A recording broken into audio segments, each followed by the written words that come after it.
The second one is iterative methods, okay, or iterative methods as we call.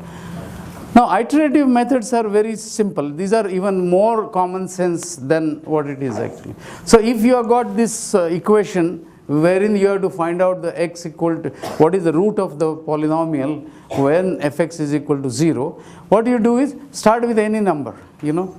So, start with some number x is equal to x0, okay, and find out whether it is 0 at that point, fx is equal to 0 or not.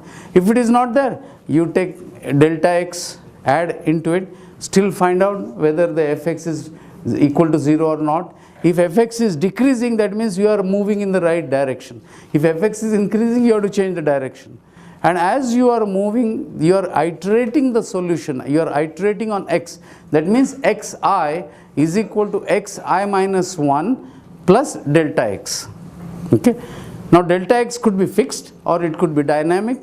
These are some of the very advanced techniques, but an iterative method should have a terminating criteria. Obviously, in all these search techniques, you will find that you have to have a terminating criteria. Otherwise, you will find that you keep on searching, and you don't, sometimes you even oscillate, or what we call it as the solution just keeps on hunting and will not give you the solution. So, when you are marching, and then you can reduce delta x. If delta x, first xi is negative, xi plus 1 is positive, then obviously the root is somewhere in between. So, you reduce delta x. Then again you try to keep on searching. You further reduce delta x. When you know that you have got fx close to 0 and no further increment in x is possible, then you have reached it by an iterative method. Okay. So, this iterative method is also a very important strategy of solving problems. Many problems are in some sense iterative. There is a Gauss elimination method for solving a set of linear equations, again an iterative method. Now, can you see this picture which is of that lady, Droste? Do you see something funny there? That picture is holding a tray, and if you see what is on the picture of the boxes on the tray, it's again a replica of the same picture that you see, the bigger one. Okay? Or if you see the other one, you will see there is a triangle, and then there are 4 triangles, and exactly the same thing is getting repeated in a smaller and smaller fashion. This concept is called as recursion. Okay? I am sure all of you are familiar with the, I am sure this much of mathematics you have done what is called as n factorial. Okay, the definition is equal to 1, 2, 3, 4, etc. multiplied by n. Okay. Now, instead of this, I will use the definition as n factorial is equal to n into n minus 1 factorial. Now, what is n minus 1 factorial? Is equal to n minus 1 into n minus 2 factorial. What is n minus 2 factorial? Is equal to n minus 2 multiplied by n minus 3 factorial, etc., etc., etc. Now, what is 0 factorial? Is 1. And obviously, when you reach that point, that is what is called as the termination criterion. So, this is what is called as a recursion. Now, such a mathematical structure also occurs in practice or in many problems, and here what will happen is a computer program will call itself actually. Now, this feature is very important, and there are some languages which cannot provide such a feature, but I am sure Python will provide you that feature. But this is very important. This picture is just to show you what is recursion. That means you have got the same thing within it, then again reduced, and within it reduced, again reduced. Now, when you want to solve this, you must have a terminating criteria, without which otherwise this recursion will not work actually. So, you will find for the terminal situation an explicit answer is available. Factorial is a very simple example. If I say what is factorial 10, okay, it will be 10 into 9 factorial. What is 9 factorial? 9 into 8 factorial. And this way you will find the program becomes a very small computer program and pops up the answer. So, Only thing is you have to make sure that in that program you have to say 0 factorial if you encounter, it is equal to 1. So what happens, the program never gets executed, it keeps the hold on the hold, it will put it on the hold, it will put it on the hold, it will put it on the hold. When it comes to the end, now it says 1. Okay, so take the 1, multiply by 2, it becomes 2. Take 2 multiplied by 3 becomes 6. And then it goes backwards. So there is a forward pass and there is a backward pass or the reverse pass. So any such recursive processing takes place in 2 passes. The first one is the forward pass and the second one is the reverse pass. Many problems in practice that you will encounter for which you have to write the computer programs will be of the recursive type, and therefore you have to make sure that the recursion is understood, and writing a program is very simple. It becomes a very small program in recursion. Now the next one is what is called as a hill climbing method. Suppose you want to find out a maxima or a minima of a function.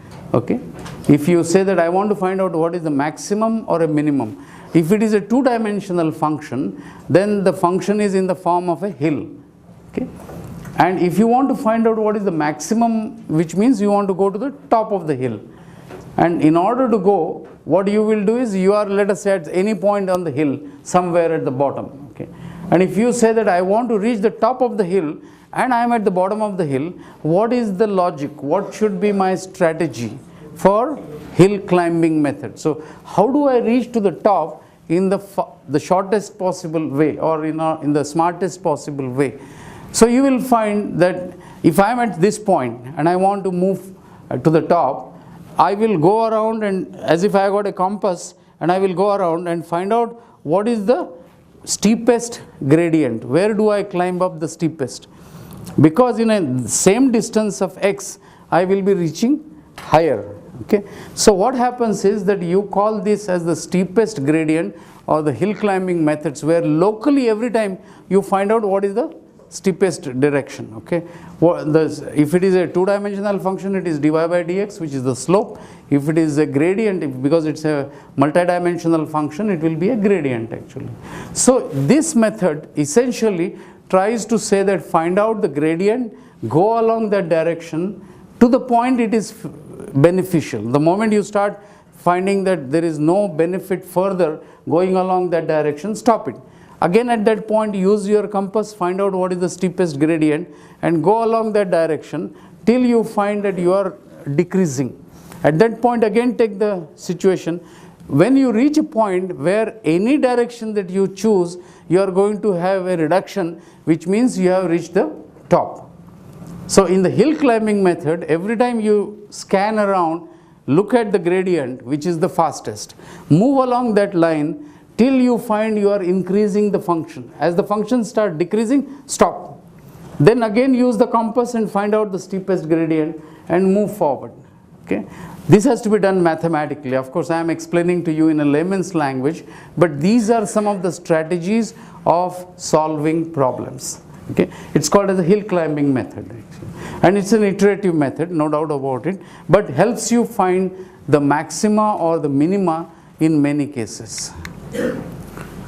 Last 25 years or maybe more than that, you will find that people found out that there are problems wherein if I subdivide that problem and if I look at each domain, I have to solve the same problem. So if I got a 10 by 10 grid and if I divide it into 5 by 5, 4 grids actually, and I find that on this grid I have to do the same problem, on this grid I have to do the same problem, on this grid I have to do the same problem, on this grid I have to do the same problem, and then integrate it later on. But each one of them is the same. So the people said, why not we have 4 different computers, hand over the problem to these computers, because rather than waiting for each one of them to solve, if I got only one computer, I can do 4 things in parallel. So the concept of parallel algorithms and parallel processing came along. Whether it is in graphics, whether it is in many other problem solving, you will find parallel processing of data, parallel processing of the domain becomes very feasible. And so you have to parallelize. You will find the one on the top side, you will find that the graph which shows in the green, the amount of efforts gets reduced by half, or even 1/3, or even 1/4 of it actually. So when you do such parallelization and when you run what has happened, why this became feasible is because computers have become cheaper. I can have different CPUs and I can have smaller parallel units. So the entire high performance computing field came, where you will find that if I can parallelize the problem, I can solve it faster. So the size of the problems have become very big. Computing time required is very large, computer space required is very large, and therefore people have developed ways and means by which, again, it's like it's divide and conquer kind of a strategy, where you have subdivided the problem into 4 different problems, or maybe 8 different, or maybe any number of parallel problems. But this aspect has become very popular. As a matter of fact, there is this supercomputer which was developed by the IBM machine, and this has become like, now there are machines which have been developed as the parallel computers actually. So if you can parallelize your algorithm and you can run it, you will be able to get the answers much faster. One example of it is that suppose I give you a range of 1 to 1 lakh, 100,000. Okay. And I will say find out all the prime numbers in this range. Okay. So I can subdivide this range into 1 to 10,000, 10,001 to 20,000, and I will say why not solve the problem for 10 times actually, because what you are going to do between 1 to 10,000 is going to be the same as 10,001 to 20,000.